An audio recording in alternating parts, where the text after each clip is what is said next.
नमस्ते प्यारे साथियों। आज हम कार्यपत्रक 109 हल करने जा रहे हैं, जिसकी दक्षता भुजाओं के आधार पर त्रिभुजों के वर्गीकरण की समझ विकसित करनी होगी।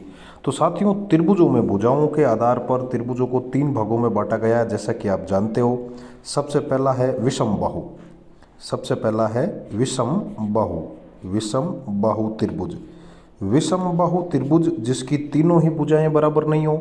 उसके बाद आता है सम द्विबाहु। सम मतलब समान, द्वि मतलब दो, और बाहु मतलब भुजाएं। ऐसा त्रिभुज जिसकी दो भुजाएं बराबर हो वो समद्विबाहु हो गया। जिसकी कोई भी भुजा बराबर नहीं है वो विषम बाहु हो गया।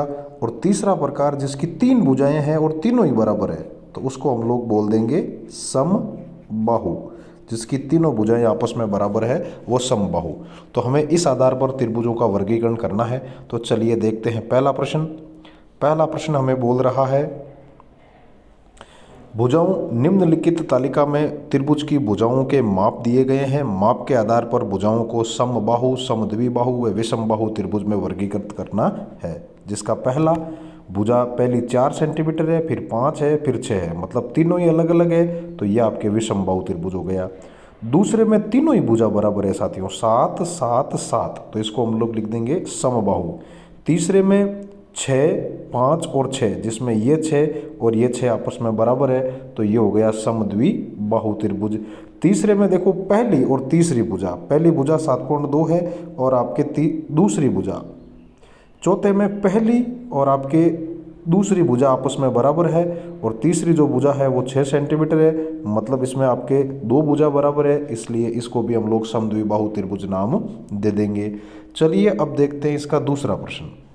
दूसरे प्रश्न में आपको प्रश्न बोल रहा है कि नीचे दिए गए त्रिभुजों को पहले अनुमान लगाओ। तो चलो ठीक है, अनुमान लगा लेंगे, फिर उन्हें पुनः माप करके और त्रिभुजों के अंदर वर्गीकृत करना है। तो पहले में मैं अनुमान लगाता हूँ कि ये भुजा सबसे छोटी है, उससे बड़ी ये, और सबसे बड़ी ये है, तो ये अपने विषमबाहु होना चाहिए। इसमें मुझे कहीं ना कहीं ऐसा लग रहा है कि ये भुजा और ये भुजा बराबर हो सकती है, तो अनुमान में हमने इसको समद्विबाहु बोल दिया। तीसरे में मुझे ऐसा लग रहा है कि ये भुजा और ये भुजा बराबर है, और कहीं ना कहीं ये बराबर नहीं है, लेकिन फिर भी अनुमान लगाने में क्या, हम इसमें भी समबाहु का अनुमान लगा लेते हैं। और इसमें तो मुझे एक्यूरेट आपके तीनों की तीनों भुजाएं बराबर नज़र आ रही है, तो इसमें हम अनुमान समबाहु का लगा लेते हैं। चलिए अब इन भुजाओं को मापें, और मापने के बाद इनका माप लिखें। तो मापने पर पता चला कि ये तो 2.4 है, ये 3.7 है, और ये 2.7 है, मतलब अपने जो अनुमान लगाया था वो एकदम सही निकला। फिर जब हम इसको मापें दूसरे में, तो दूसरे में मुझे ऐसा लगा, मैंने अंदाज़ लगाया था ये और ये बराबर होगी, परंतु ये दोनों अलग अलग आई, और इसका माप है वो 2.8 सेंटीमीटर आया। तो ये जो त्रिभुज है वो अपने पास, हमने अनुमान तो समद्विबाहु का लगाया था, लेकिन निकल गया विषमबाहु, निकल गया तो निकल गया। ठीक ऐसे ही तीसरे में समबाहु का अनुमान लगाया था, परंतु इसकी 2 भुजाएं बराबर निकली, तीसरी बराबर थी नहीं, तो ये समद्विबाहु ही है।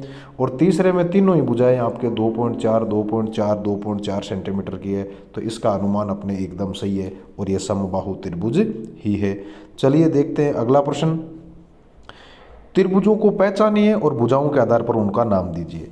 तो पहचानना क्या, इसमें तो तीनों ही भुजाएं बराबर है, तो ये समबाहु त्रिभुज हो गया। इसमें 3 इंच ये है, ये 5 इंच है, ये 7 इंच है, तीनों ही बराबर नहीं है, तो विषमबाहु है। इसमें ये 3 फीट, ये 3 फीट, 2 बराबर हो गई, तो ये समद्विबाहु बन गया। इसमें ये 2 इंच, ये 2 इंच, 2 बराबर है, तीसरी अलग है, तो ये समद्विबाहु हो गया। इसमें तीनों ही आपके 4 फीट है, मतलब ये समबाहु त्रिभुज है। और इसमें एक 7 है, एक 8 है, और एक 9 इंच है, मतलब तीनों ही अलग अलग है, तो इस वजह से ये विषमबाहु त्रिभुज हो गया साथियों।